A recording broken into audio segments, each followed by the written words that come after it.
Good morning, Transpac race fans. This is Dobbs Davis with Seahorse Magazine giving you the 16 July race analysis report here. We are looking now, starting off in our yellow brick tracker. It's a phenomenal tool allowing us to see the positions of the boats and a little bit about the weather on the course. So in the big picture here, we'll scroll that out, you can see here on the Rum Line track from Honolulu where the finish is. From the start at Point Fermin in LA, the fleet is now starting to consolidate together. We're not seeing three distinct groups like we saw before.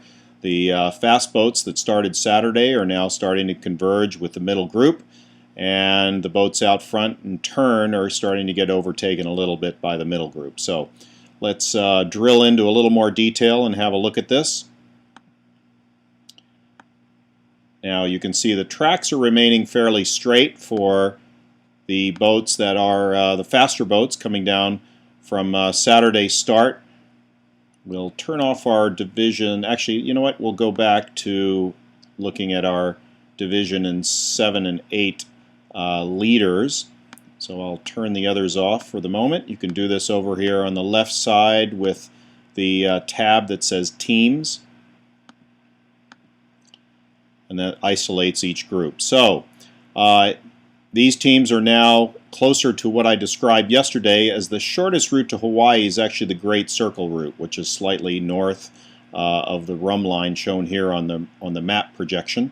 And they're in downwind conditions. A wind over here 17 knots at 062, so classic northeast trade wind style conditions as they get lower in latitude, 26 degrees north. Hawaii, of course, lies at about 21, so they've still got some ways to go here, but leading the pack again, Manatea. At last report, their distance to the finish inside 1,000 miles, so they're now reached that milestone, 708 miles to go. These trackers are delayed in the public side by 6 hours, so keep that in mind when you look at this. But yeah, they're still moving along nicely, 7.8 knots. You can see where they're jibing downwind here. Usually when you get into the weather in this region of the course, you get into some rain squalls and other things that can shift the breeze locally. But in general, they're showing big, long legs on jibes going down to Hawaii. Up here is Hiroshi Katada's X41 Kiho. They are leading the Division 7 in corrected time once again. They've been sailing a very good race, actually, and tending to be on the north side of the track or maybe up around the Great Circle. So they've been sailing very well. Early on, they were match racing here with 10 quarter, a first 40 owned by Yoshiki Takahashi. But they split a couple of days ago back in here, and Takahashi and his team now taking a southerly route, and Kyo up here more in the northerly track. So we'll be watching these teams as they make their final approach over the next couple of days into the finish in Hawaii.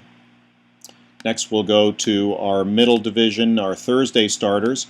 They were very slow getting out of the track off the coast. They had very light air and unusual conditions, but as they got further west of about 130, actually further west of about 125 or so, west longitude, they got into some good pressure and started speeding along. So that's what they're doing now. Now, currently over here in the south, and one of the faster boats in this group is Criminal Mischief, a Reichel Pew 45. This is quite a fast boat. They weren't actually doing as well in corrected time until now. Now it's starting to pay off for them. It looks like they've changed their angle a bit as the breeze is lifted. Perhaps they're going into different spinnakers or different parts of their sail program, but they really kept the speed up, maybe increased even a little, 16 knots. Sorry, that's 16 knots of wind speed, but their boat speed's at 12.7, so that's quite a good clip. They're moving along nicely. Varuna 46 and Bretwalda 43, these are two Rogers 46s. They've been very close to each other for the last couple of days. Bretwalda had been leading in corrected time thus far, but now with Criminal Mischief coming up from the south, these these three up here could very well converge, and we'll see some very interesting racing in the next day or two. But they're moving along pretty nicely, 11 knots up here and only 8.5, so maybe a little lighter conditions up here further to the north. Criminal Mischief's strategy of staying south and the stronger pressure might be paying off.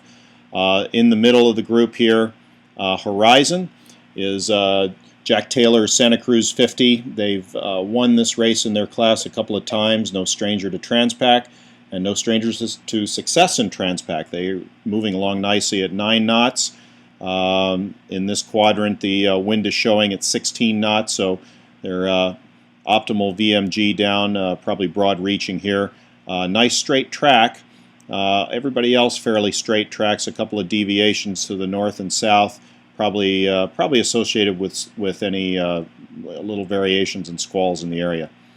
And then back here, Gordon Leon's foil, Far 40, is doing quite well. They have been leading on corrected time for the last couple of days. They continue with that lead, so they're sailing well. I think there's Davidson 50 Pipe Dream. They've got a couple of neighbors around them, Crescent 3, and over here J World's Hula Girl. So now Alpha Puppy and Kahuna are two One Design 35s.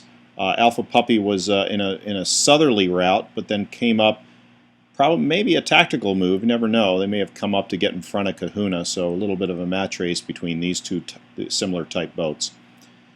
All right, so let's go over to divisions 1, 2, and 3 and see where they lie on the track. As you can see, when I keep the divisions 4, 5, and 6 on, you can see that divisions 1, 2, and 3 are right up in among them in the same part of the ocean. So these boats are going 30–40% faster than the division 4, 5, and 6 boats. Leading the pack, of course, these two very fast boats. Maserati, Volvo 70. At this time of reporting, they were winning on corrected time, which is kind of unusual, but this just shows you that the canning keel boats can be quite fast in the right conditions. Notice this significant change of course here from the last sked. Again, this is reflecting in the lifting breeze, staying with the same sail plan and optimal speed. 14 knots. Now earlier last night I was looking at these guys and they were averaging closer to 16, 17 knots. So the breeze has dropped down a bit for them. Same thing with Ragamuffin. Ragamuffin also coming up. Now these two again engaged in a match race for first to finish. The first to finish monohull trophy is the Merlin Trophy. Not to be confused, of course, with the Barn Door Trophy, which goes to the first to finish monohull without any powered assist. Now that boat is Wizard. This is ex-Bellamente, Reichel Pew 74. You can see what's interesting is they're either in a little bit stronger pressure or just at some difference in angle, but their speed is matching the two leaders right now. So Wizard, without the benefit of the canning keel to keep the boat powered up, is still sailing quite well relative to these much larger and faster boats here. So we'll be keeping our eye on Dave Askew and his team from Annapolis, who is doing the Transpac, and I'm not quite sure. We'll have to do the math, but at 14.7 knots, they're still actually just on Bellamente's record pace for Barn Door Trophy winner. We'll see what happens here as the breeze is forecast to lighten up in the next few days, but we'll take a look at that in a moment. Invisible Hand leading this group over here. That's a Reichel Pew 63. Bad Pack is a STP 65. Now Bad Pack would be slightly closer, being closer to the rum line and Great Circle route, but Invisible Hand setting up maybe for a little bit of a tactical move when the breeze comes further aft in their next day of sailing out here as they approach the middle of the course. Now let's look for a moment at Division 3. These are the X-sleds.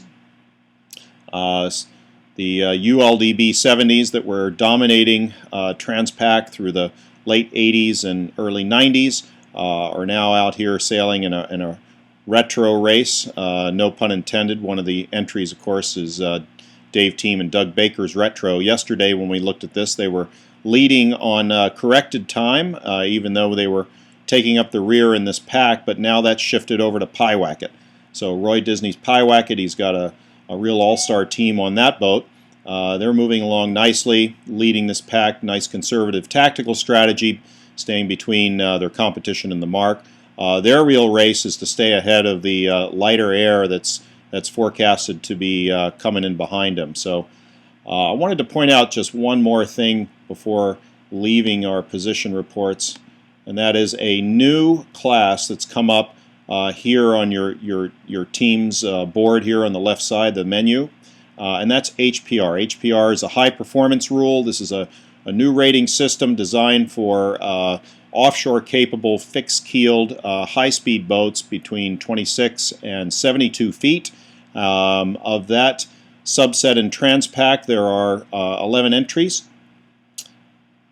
and 2, 4, 6, 8, 9 of which have elected to take HPR ratings and are getting scored time on the race course to receive trophies when they get to Honolulu. So leading in the HPR pack is Bad Pack, Boat for Boat. Now the crown here, which is on top of Meanie, as we reported yesterday, Meanie's transponder is not working. Not quite sure why a crown is being placed on a boat that's so far behind. We're working with the Yellow Brick guys to try to rectify that. But keep in mind, Meanie is in this race somewhere. We just don't know where they are. They will come up in your position reports when those get reported each morning. Typically that's around this time, maybe a little bit later. It takes a while for the scorers to do their calculations based on the emailed position reports that come in from the boats. So that will really be the correct default way to track what's going on with Meanie and anybody else out there whose trackers may happen to go bad. But anyway, keep an eye on this HPR group. This is a very promises to be a very exciting group. These TP52s down here will be, of course, sailing very close all the way to Hawaii. Pelagroso, BCOM. Now it's interesting, Pelagroso getting overtaken by BCOM. They were ahead before, but BCOM now maybe into a slightly different mode, but they're really going fast. So we'll keep our eyes on the HPR group. And last but not least, our Division 0 multi-hulls. Now what's going on here is Fado. Those watching this tracker and watching this show no doubt have heard the news that Fado dropped their mast yesterday. 16 knots of wind and going 16 knots of boat speed with a code 4 asymmetric kite up. The top of the rig broke, brought the rest of it with it, and unfortunately Fado's now out of the race, but their tracker is still working. We wish them best of luck. It looks like they're going along at 6.8 knots under power, headed back to LA, so hopefully they're doing well. We had another report that Lending Club, who we saw on the tracker, had stopped for a little while. That was due to some damage that was incurred from hitting an object out there. We've also had other reports of boats hitting debris and objects out there on the race course. These are no doubt remnants of pieces of floating debris from the tsunami in March 2011 in Japan. That debris, of course, gets circulated around the Pacific Ocean parallel to the wind directions, and the currents are in the Pacific High. So everybody's really on a lookout here. But Lending Club, this very fast trimaran, still going fast, 21 knots. They had slowed down a little bit yesterday, no doubt affecting their repairs from the debris impact. I'm not quite sure if they're going to have a shot at the overall record of 4+ days for a multi-hull now that the breeze has come down a little bit and they've had to stop and do that little repair. But we'll see. We wish them luck. Tomorrow I think we'll get a better idea on whether or not they can have a shot at that multi-hull record. But so far they're going quite fast indeed. Now let's have a look at the weather. This is the latest model, European model. This is mean surface level pressure. To get yourself oriented, over here is Hawaii, up here Los Angeles, so our Transpac track is coming through here. Now one thing to notice is this model seems to be working pretty well. We predicted a lightening in the wind pressure starting today, and we're starting to see that happen here. Isobars moving out between 1016 and 1020. That's going to cause a little lighter breeze. It's also causing a little bit of a shift in the breeze from northeast to east as they get about midway down here on the racetrack. If we go forward into the day a little bit, 24 hours from now, we'll see this shift, this gap open up here even more. Now, if you believe this, you would say that perhaps you could see a little strengthening in the breeze for the front of the back, so the front of the Saturday starters and the middle pack, and then of course good sustained pressure for the Monday starters, the starters over a week ago, who are the slower boats, but they've enjoyed great breeze the entire race. So here's where the sleds, who are in the back of the pack right now, are really trying to outrun this gap in pressure that we're seeing developed here in probably the first half of the race course. So we'll keep our eyes on that. Anyway, that's our report for today, 16 July. I'm Dobbs Davis for Seahorse Magazine, and I invite you to come back tomorrow and tune in for this daily race analysis.